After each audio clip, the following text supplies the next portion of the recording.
액션 let's go 저 건물을 찾으러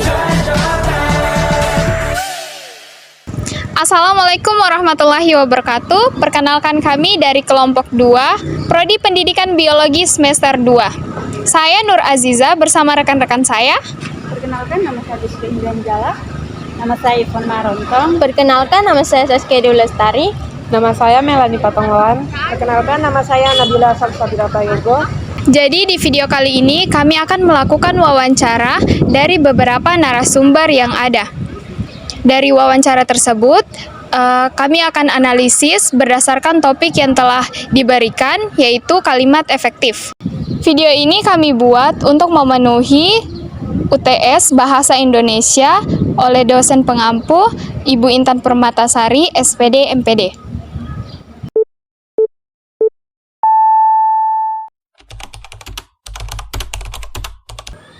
Sebelumnya maaf mengganggu waktu istirahatnya Ibu. Saya Nur Aziza dari Prodi Pendidikan Biologi. Di sini saya ada 2 pertanyaan buat Ibu tentang profesi Ibu. Sebelumnya saya berbicara dengan siapa? Perkenalkan, nama saya Ibu Hayati Rauka. Saya di kantor desa sebagai Kaur Tata Usaha dan Umum.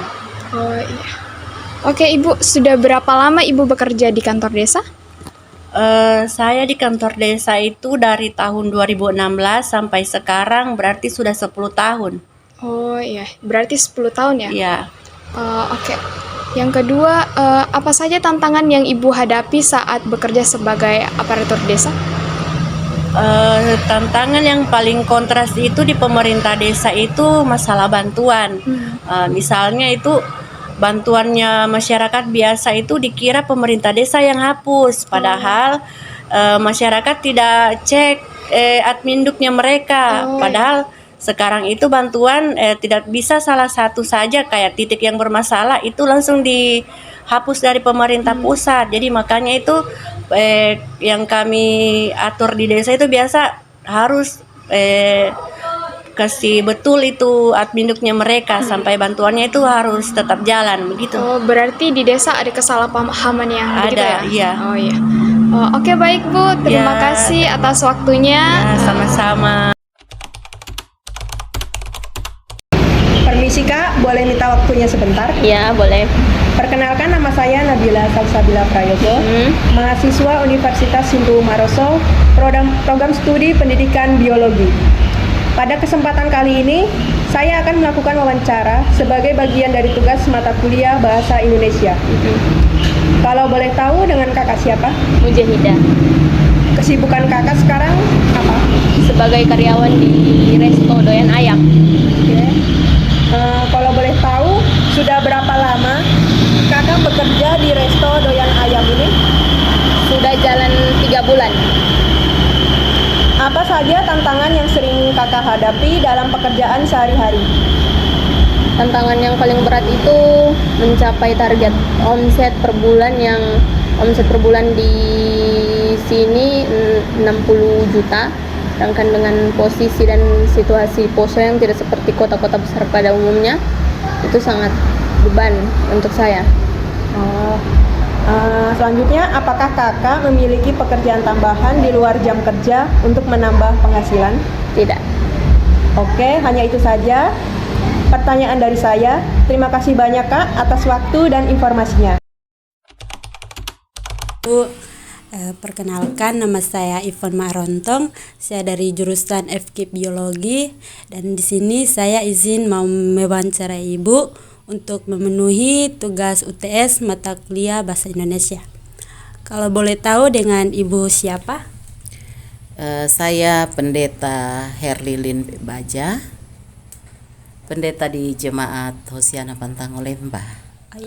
Yang menjadi pertanyaan saya, apa yang dapat gereja lakukan dalam membantu orang-orang yang membutuhkan? Iya, jadi sejauh ini gereja kami atau gereja GKST itu sudah melakukan banyak hal di segala bidang, antara lain pengumpulan dana untuk orang-orang yang membutuhkan, orang-orang yang sakit, orang-orang yang miskin dan bahkan yang tidak mempunyai keluarga. Kemudian sejauh ini juga kita sudah keluar ke daerah pekabaran Injil, daerah terpencil itu ada di bagian Wana, di bagian Parigi. Itu kita membangun gereja di sana, memberikan bantuan baik itu di bidang pendidikan juga ada, mendirikan sekolah yang sederhana, membangun gedungnya, kemudian membangun gereja dan juga memberikan pakaian-pakaian yang layak pakai. Terus ketika ada bencana, sekarang ini gereja juga sudah bergerak di bidang penanggulangan bencana. Jadi kita sudah punya badan yang mengatur hal itu. Jadi kita menyalurkan bantuan melalui mereka. Itu bisa dalam bentuk uang, tapi juga bisa dalam bentuk barang, seperti misalnya makanan yang ya katakanlah yang instan, seperti itu yang bisa kita berikan, tapi juga mungkin ada dalam pengumpulan beras. Ya. Terima kasih Bu atas waktunya. Baik, selamat pagi. Selamat pagi. Di sini saya akan mengerjakan UTS dari Bahasa Indonesia. Di sini ada Mem Linda selaku guru bahasa Inggris di SMA Negeri 2 Poso. Iya. Silakan kalau ada yang mau dipertanyakan. Di sini saya mau bertanya bagaimana pengalaman Mem saat mengajar. Pengalaman saya banyak hal yang sangat luar biasa dalam mengajar, yang positif dan yang negatif. Yang jelas banyak anak-anak juga ada sedikit anak-anak yang bertolak dari harapan kita untuk menjadi anak-anak yang terbaik. Demikian. Nah, terus bagaimana Mem menjaga keseimbangan antara kehidupan pribadi dan pekerjaan Mem sebagai guru? Iya, yang jelas itu saya harus mengatur bagaimana ada perbedaan, bagaimana saya sebagai seorang abdi negara dalam hal ini sebagai seorang guru, banyak hal yang saya hadapi, dan bagi seorang ibu rumah tangga di rumah, yang jelas saya harus mengabdikan diri saya ke seorang guru, karena di situ memang sebagai kata kasar yaitu mata pencarian saya untuk menghidupi keluarga saya. Yang jelas sekian persen, lebih banyak persen untuk mengabdi kepada bangsa dan negara, yaitu terkhusus sebagai seorang guru. Di sini saya akan berbicara seorang bapak. Ya, namun sebelum itu boleh tahu namanya bapak? Oh, terima kasih. Ya, saya Bapak Pendeta Imran Gala. Nah, itu saja perkenalan, mungkin selanjutnya nanti bertambah-tambah, mungkin berkembang. Terima kasih. Ya, di sini saya mau bertanya, apa yang mendorong bapak menjadi seorang pendeta? Bagaimana yang mendorong saya menjadi seorang pendeta atau hamba Tuhan?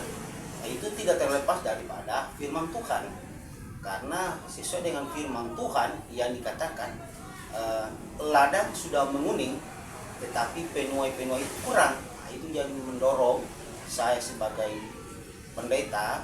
Dan apa tantangan terbesar yang pernah bapak hadapi dalam pelayanan? Terima kasih. Nah, tentu tantangan itu ada dua. Ya, yang pertama itu ada tantangan dari dalam, dan yang kedua itu ada tantangan dari luar. Ya, kalau tantangan dari dalam itu bisa berakibat daripada diri sendiri, adanya pergumulan yang saya hadapi tentang bagaimana saya untuk melakukan suatu pelayanan di dalam kehidupan sebagai seorang pendeta. Itu ada tantangan tersendiri, tentang pergumulan, tentang mungkin ada waktu, mungkin waktu sakit, itu juga menjadi suatu tantangan dalam diri saya untuk pelayanan. Tetapi yang kedua ini tantangan dari luar. Tantangan dari luar itu bisa dari keluarga sendiri, anak-anak jemaat lain, bahkan orang-orang yang di sekitar ini yang bisa membuat saya terhalang untuk menyampaikan suatu kebenaran firman Tuhan di dalam kehidupan pelayanan saya. Ya, kadang-kadang itu tantangan dari luar itu menggumuli anak-anak yang sementara ini, karena kita tahu sekarang ini banyak anak-anak seorang hamba Tuhan itu jatuh dalam suatu pergaulan bebas, jatuh dalam narkoba. Banyak sekali sekarang ini yang terjadi. Jadi itu menjadi suatu tantangan yang bisa mempengaruhi pelayanan saya di tengah-tengah saya sebagai seorang pendeta. Ya, mungkin yang selanjutnya bisa kita kembangkan, mungkin ada yang lain dari tantangan orang lain, ya bisa itu bisa.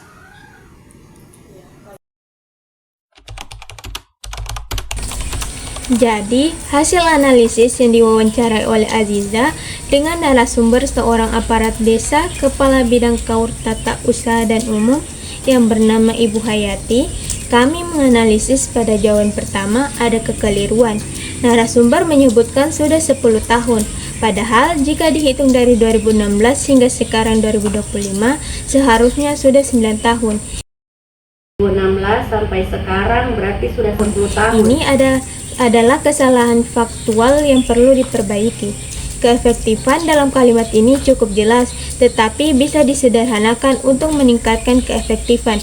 Misalnya, saya telah bekerja di kantor desa sejak tahun 2016, jadi sudah 9 tahun. Pada jawaban kedua, kami menganalisis keefektifan dalam kalimat narasumber terlalu panjang dan kompleks sehingga sulit dipahami.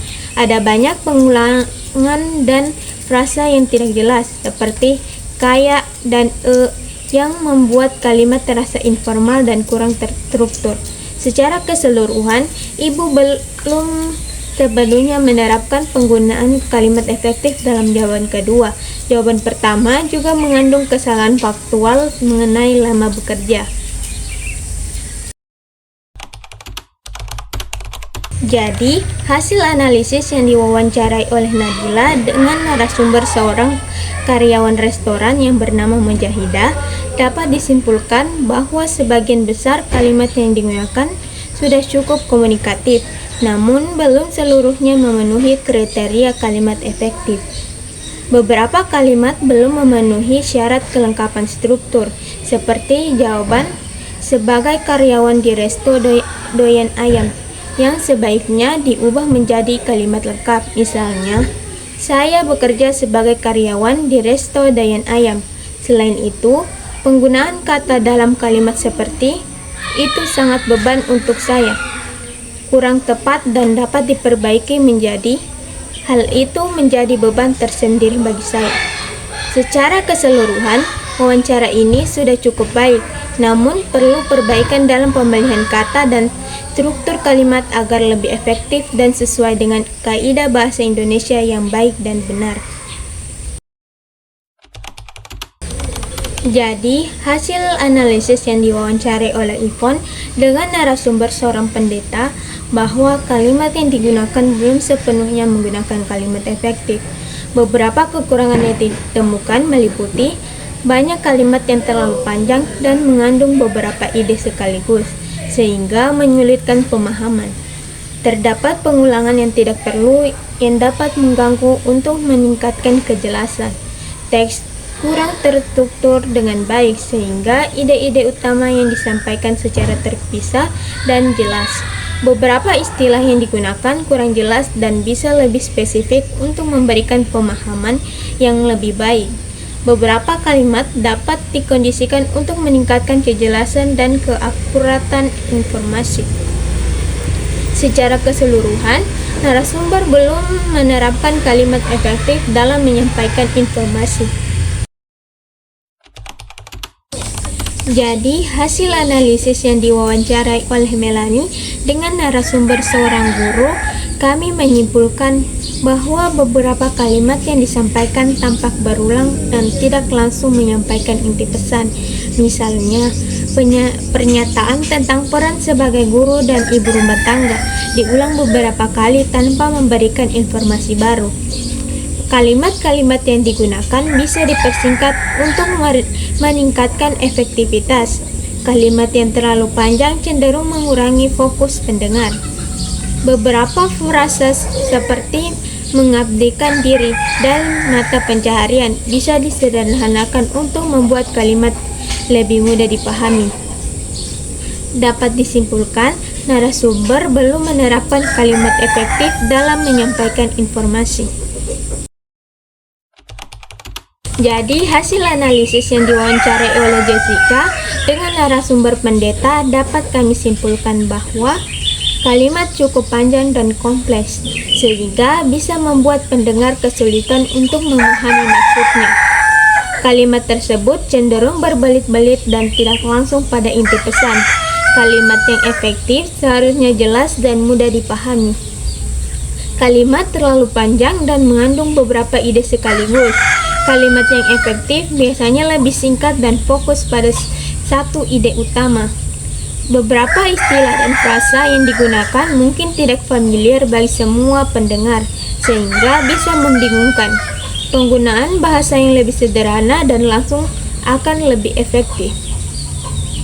Kalimat ini tidak memiliki struktur yang jelas, sehingga sulit untuk mengikuti alur pemikiran.